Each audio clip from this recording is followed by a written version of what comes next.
আমাদের কৃষি কোনো এক কালে প্রকৃতির খেয়াল খুশির উপর ভাগ্য সঁপে দেওয়া এক সনাতন চাষ ব্যবস্থাপনার নাম। আধমরা গরু, ভূতাল আঙুল, সনাতন বীজে চাষ এবং কৃষি উৎপাদনে পৈতৃক জ্ঞানই ছিল ভরসা। ফসলের রোগবালাই, পোকামাকড় আক্রমণ, খরা, বন্যা এসব প্রাকৃতিক বিপর্যয়কে ভাগ্য বলে মেনে নেওয়া হতো সেদিনের কৃষিকাজে।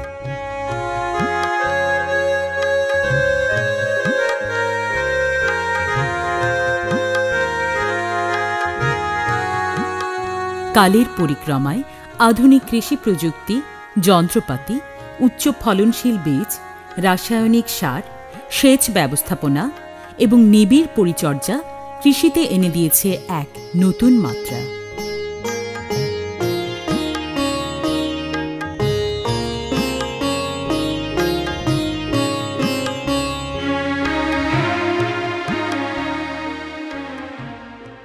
যন্ত্রের দানবীয় শক্তি, উচ্চ ফলনশীল বীজের গুণ, রাসায়নিক সারে বলীয়ান মাটি, ভূগর্ভস্থ পানি উত্তোলনের সেচ কৃষি উৎপাদনকে বাড়িয়ে দিয়েছে বহু গুণ।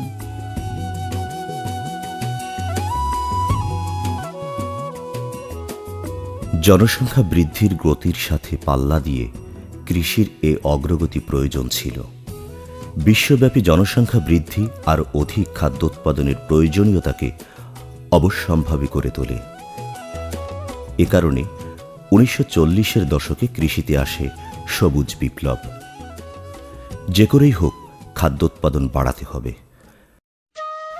উচ্চ ফলনশীল বীজ, সেচ, রাসায়নিক সার ব্যবহারে ফসলের উৎপাদন বহুগুণ বেড়েছে ঠিকই, পাশাপাশি দেখা দিয়েছে ফসলের নানা রকম কীটপতঙ্গ, রোগ ও আগাছার পরিমাণ।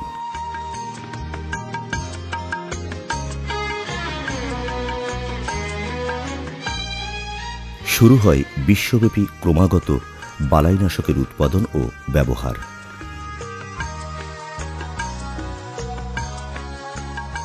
বারবার বালাইনাশক ব্যবহারের ফলে বালাইয়ের জিনেটিক রেজিস্ট্যান্ট বা বংশগতভাবে বাধা প্রদানের ক্ষমতা বেড়ে যায়। শুরু হয় অধিক মাত্রায় এসবের ব্যবহার। বিনাশ হতে থাকে প্রাকৃতিক শিকারী জীব ও মাটির উপকারী অণুজীব। বালাইনাশক প্রয়োগের একটি বড় অংশ বাতাসে ভূ উপরিস্থিত ও ভূগর্ভস্থ পানিতে অনুপ্রবেশ করে জীবের খাদ্য শৃঙ্খলে ঢুকে পড়ে। এতে মাটির উর্বরা শক্তি কমতে থাকে, জলজ উদ্ভিদ ও প্রাণীর জীবন বিপন্ন হয়। সে কারণে পৃথিবীর প্রাকৃতিক পরিবেশ এক ভয়াবহ পরিণতির দিকে এগুতে থাকে। ফলে কৃষিকর্মী ও ভোক্তা উভয় পড়েন মারাত্মক স্বাস্থ্য ঝুঁকিতে। সমন্বিত বালাই ব্যবস্থাপনার মাধ্যমে ফসল চাষ করে এই ঝুঁকি এড়ানো যায়। এক্ষেত্রে বালাই সহনশীল জাতের ব্যবহার, প্রাকৃতিক উপায়ে বালাই দমন খুবই জরুরি। ধান ফসলে বালাই ব্যবস্থাপনার কাজটি সহজেই করা যায়। ধানের অনিষ্টকারী পোকা দমনে হাতজাল ব্যবহার করে পোকা ধরে মেরে ফেলতে হবে। আলুর ফাঁদ পেতে ক্ষতিকর পোকা সহজেই দমন করা যায়। ধান ফসলে উপকারী পোকা যেমন লেডিবার্ড বিটল, কেরাবিট বিটল, মাকড়, ব্রাকন, টাইকোগ্রামা, গ্রনিলেস উইং এদের বাঁচিয়ে রাখা খুবই জরুরি। অপরদিকে জমিতে ডাল পুঁতে পোকা খেকো পাখি বসার ব্যবস্থা করতে হবে। ফিঙে, শালিক, দোয়েল এবং ময়না জাতীয় পাখি পোকা খেয়ে ফসলের উপকার করে।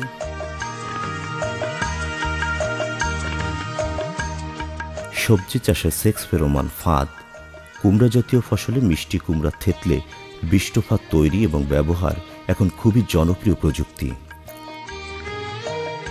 রাসায়নিক বালাইনাশকের পরিবর্তে দেশীয় উদ্ভিদ যেমন নিম, নিশিন্দা, বিষকাটালির সাহায্যে ভেষজ বালাইনাশক তৈরি ও ব্যবহার নিশ্চিত করতে হবে।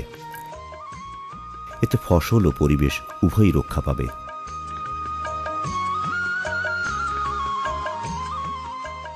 আমাদের দেশে সবজি উৎপাদনে কীটনাশক বেশি ব্যবহার হয়ে থাকে। বিশেষ করে করলা ও বেগুন চাষে অনেক বেশি কীটনাশকের ব্যবহার লক্ষ্য করা যায়। কৃষক ভাইয়েরা বেগুনের ফল ছিদ্রকারী পোকা দমনে অধিক মাত্রায় কীটনাশক ব্যবহার করেন। এতে ফসলের খরচ বেড়ে যায়। আবার কীটনাশকের প্রভাব থাকা অবস্থাতেই মাঠ থেকে সবজি ফসল তুলে বাজারে বিক্রি করা হয়। এতে কৃষি পরিবেশ ও মানব স্বাস্থ্য মারাত্মক ঝুঁকিতে পড়ে প্রতিনিয়ত। তাই কৃষি বিজ্ঞানীগণ বেগুনে বিটিজিন প্রয়োগ করে পোকার আক্রমণ ঠেকানো কৌশল আবিষ্কার করেছেন। আধুনিককালে বিটি বেগুনের চাষ করে বেশ সাফল্য এসেছে। এর ফলে বালাইনাশক প্রয়োগের খরচ যেমন বাঁচে, খাদ্য হিসেবে এ সবজি থাকে নিরাপদ, পাশাপাশি পরিবেশ থাকে সুস্থ ও নির্মল। বিটি বেগুনে একটাই লাভ, পোকা লাগে না। সিদ্ধি পোকা, ডগা পোকা, এসব কোনো পোকাই লাগে না। তাতে বিটি বাগানটা লাভজনক, কারণ হচ্ছে আমার দেশের বাগান যাতে 20টাও ধরে, হচ্ছে যে 15টাই পোকা হয়ে যায়, হয়তো 5টা পাই। আর আমার বিটি বাগান যদি 10টাই ধরে, আর 10টাই থাকে, একটাও ফেলা দেওয়া লাগে না। তা বেচে তো ভালো দামে, 700 টাকা মন, 17.5 টাকা কেজি। খুবই ভালো লাগছে। দাম আরও বাড়বে, বেগুন দাম আরও, এখন তো বেগুন ফুরিয়ে যাচ্ছে। তারপরেও বেগুনটা আনসিজন ধরেন আমার এটা সিজন ছাড়া হচ্ছে, তবে এটা আমার কৃষকের জন্য লাভ হচ্ছে। আধুনিক কৃষিতে মাটির উর্বরা শক্তি বৃদ্ধির জন্য রাসায়নিক সার ব্যবহার বেশ গুরুত্বপূর্ণ। এ সার পরিমাণে কম লাগে, সহজে পাওয়া যায় এবং দ্রুত কাজ করে। তবে মাটির উর্বরা শক্তি সাময়িক বাড়লেও পরবর্তীতে এইসব রাসায়নিক দ্রব্য মাটির ক্ষতি করে থাকে, পাশাপাশি পানি ও বাতাসকে দূষিত করে। মাটিতে বসবাসকারী অণুজীব ও কেঁচো মারা যায়। কোন ফসলে কী সার কতটুকু পরিমাণ প্রয়োগ করতে হবে এবং তা কখন প্রয়োগ করা প্রয়োজন আমাদের অনেক কৃষক ভাইয়েরই জানা নেই। সার ব্যবহারের সঠিক সময় এবং সুষম মাত্রা খুবই গুরুত্বপূর্ণ। আবার রাসায়নিক সারের বদলে কম্পোস্ট সার, সবুজ সার, কেঁচো সার, হাঁস মুরগির বিষ্ঠা পচা সার ব্যবহার করে মাটির উর্বরা শক্তি বাড়ানো যায়। এতে মাটির গুণগত মান বাড়ে। মাটিতে জমে থাকা রাসায়নিক সার ও কীটনাশকের বিষাক্ততা নষ্ট হয়। জৈব সার জটিল যৌগকে সরল দ্রবণে পরিণত করে। মাটি হয়ে ওঠে উর্বর ও স্বাস্থ্যবতী। আধুনিককালে গোবর, হাঁস মুরগির বিষ্ঠার সাহায্যে বায়োগ্যাস তৈরি করে গৃহস্থলীর রান্নার কাজে ব্যবহার করা হয়। বায়োগ্যাস উৎপাদনের পর এর উপজাত বায়োস্লারি একটি আদর্শ জৈব সার, সরাসরি ফসলের মাঠে ব্যবহার করা যায়। অর্গানিক ফার্মিং বা জৈব কৃষির মাধ্যমে উৎপাদিত খাদ্যের চাহিদা এখন সারা পৃথিবীতে জনপ্রিয়।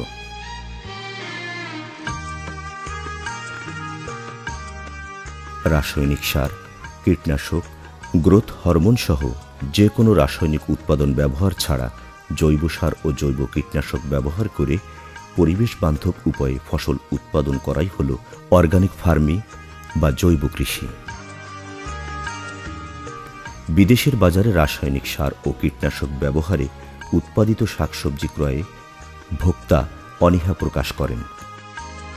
এ কারণে দেশে বিদেশে জৈব কৃষির মাধ্যমে উৎপাদিত ফসলের কদর বেশি। নন অর্গানিক খাদ্যের চেয়ে অর্গানিক খাদ্যে potassium, iron, magnesium, calcium, phosphorus ও ভিটামিন সি বেশি থাকে। জৈব খাদ্যে রাসায়নিক উপাদান প্রাকৃতিক হওয়ায় মানবদেহের জন্য উপযোগী। জৈব কৃষিতে খরচ তুলনামূলকভাবে কম হয় এবং ফলন বাড়ে শতকরা 20 থেকে 30% বেশি। বর্তমানে আমাদের দেশে সেচ কাজে ভূগর্ভস্থ পানি ব্যবহার হয় যথেচ্ছাভাবে। এই ক্ষেত্রে পানির গুণাগুণ না জেনে সেচ কাজে ব্যবহার করা হয়। এর ফলে মাটির নিচে থাকা আর্সেনিক সহ নানা প্রকারের ক্ষতিকর পদার্থ পানির সাথে উঠে আসে। এসব ফসলি জমিতে মিশে মাটি ও ফসলের গুণগত ক্ষতি করে, যা উদ্ভিদ ও প্রাণী উভয়ের জন্যই ঝুঁকিপূর্ণ। ফসল চাষের অনুকূল পরিবেশ তৈরিতে সেচ কাজে ভূ উপরিস্থিত পানির ব্যবহার বাড়াতে হবে। সেচ দিতে হবে পরিমিত মাত্রায়। কোনো এক সময় বাংলাদেশের বিশাল এলাকা জুড়ে বৃষ্টি নির্ভর আউশ ধানের চাষ হতো, কিন্তু ক্রমে ক্রমে সেচের এলাকা বেড়ে যাওয়ায় কৃষক ভাইরা সেচ নির্ভর বোরো ধানের চাষের দিকে ঝুঁকে পড়েছেন। এতে আউশ ধানের চাষাবাদ প্রায় উঠেই গেছে। বোরো ধান যদি উঁচু বা মাঝারি উঁচু জমিতে চাষ করা হয় তাহলে প্রচুর পরিমাণ ভূগর্ভস্থ পানির প্রয়োজন হয়। এই কারণে প্রতি বছর প্রায় 4 সেন্টিমিটার হারে পানির স্তর নিচে নেমে যাচ্ছে। শুকনো মৌসুমে পানি স্তরের নাগাল না পাওয়ায় গ্রামের পানীয় জল উত্তোলনের সাধারণ টিউবওয়েলও এখন আর পর্যাপ্ত পানি পাওয়া যাচ্ছে না। তাই আরও গভীরে গিয়ে সেচের জন্য পানি তুলতে হয়। সেচ নির্ভর ধান চাষ ব্যয়বহুল। অনেক ক্ষেত্রে কৃষক ভাই তার উৎপাদনের খরচও তুলতে পারেন না।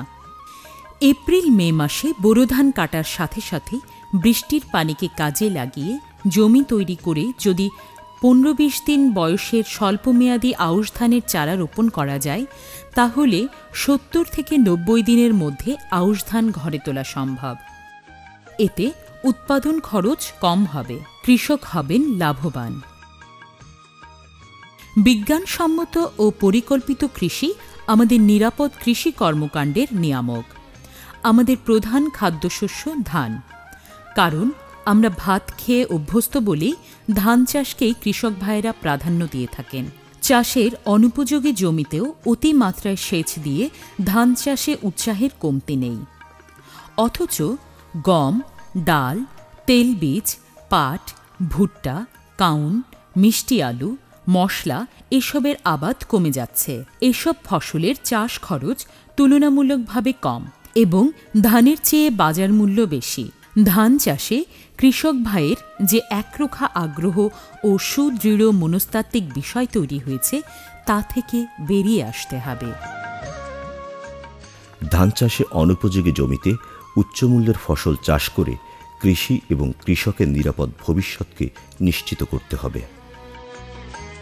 আমাদের দেশের দক্ষিণাঞ্চলের মাটিতে লবণাক্ততা কৃষিকাজের ক্ষেত্রে একটি বড় বাধা হয়ে দাঁড়িয়েছে। তাই আধুনিক সময়ে কৃষি বিজ্ঞানীগণ লবণাক্ত জমিতে চাষযোগ্য 21 প্রজাতির ফসলের বীজ উদ্ভাবন করেছেন। সাধারণত 10 DS এর উপরে লবণাক্ততা থাকলে কোনো ফসল ফলানো সম্ভব হয় না। বর্তমানে ওই জমিতে 6 থেকে 20 DS পর্যন্ত লবণাক্ততা বিদ্যমান। বাংলাদেশ কৃষি গবেষণা ইনস্টিটিউট মুগ ডাল, আলু, মাসকলাই, বাড়ি টমেটো 5 এবং 6, সয়াবিন, সরিষা, ভুট্টা, বাদাম, তরমুজ, বাঙ্গি সহ আরও বেশ কয়েকটি লবণ সহিষ্ণু জাত উদ্ভাবন করেছেন। বাংলাদেশ ধান গবেষণা ইনস্টিটিউট আধুনিক জাতের লবণাক্ততা সহিষ্ণু ধানের জাত উদ্ভাবন করেছেন। উপকূলীয় অঞ্চলের কৃষক ভাই এসব জাতের চাষ করে সহজেই নিজের ভাগ্য পরিবর্তন করতে পারেন।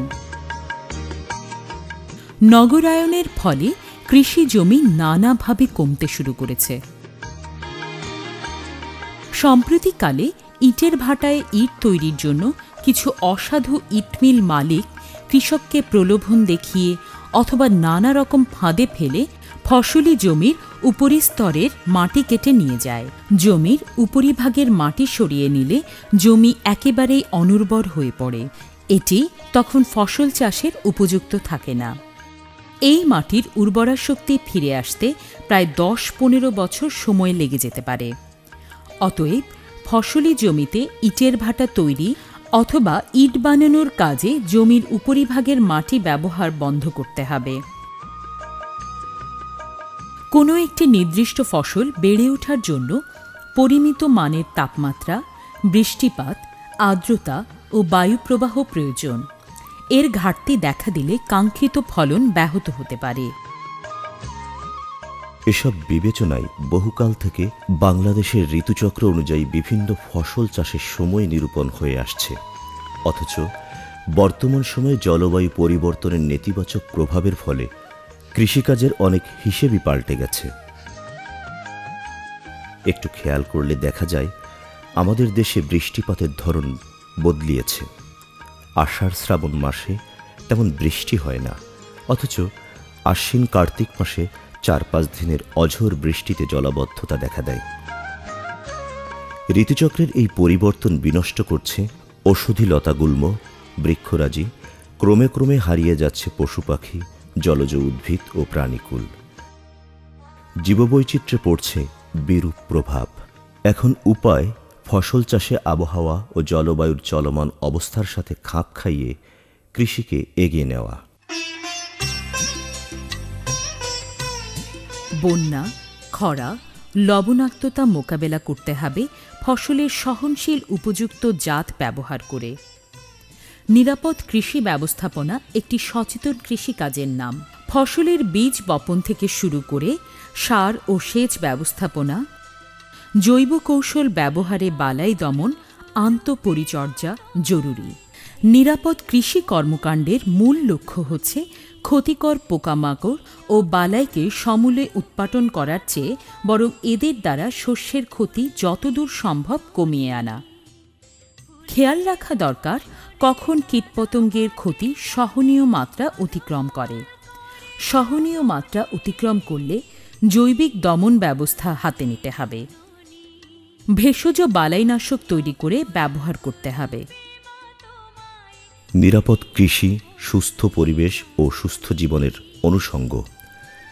রাসায়নিক সারের মাত্রাতিরিক্ত ব্যবহার, নির্বিচার বালাইনাশক প্রয়োগ, ভূগর্ভস্থ পানির যথেচ্ছ ব্যবহার আধুনিক কৃষিকে ঠেলে দিচ্ছে পরিবেশ বিপর্যয়ের মহাপ্রলয়ের দিকে। সুস্থ মাটি এবং বিষমুক্ত ফসল আমাদের জীবনকে টিকিয়ে রাখবে। জীববৈচিত্র্য রক্ষা করে এমন পরিবেশ বান্ধব কৃষি হবে সকলের প্রত্যাশা। ফসল কর্তন ও সংরক্ষণ কাল পর্যন্ত সময়ে সচেতন থাকা নিরাপদ কৃষি ব্যবস্থাপনার অংশ। তাই আধুনিক ও টেকসই কৃষির জন্য নিরাপদ কৃষি ব্যবস্থাপনা এখন সময়ের দাবি।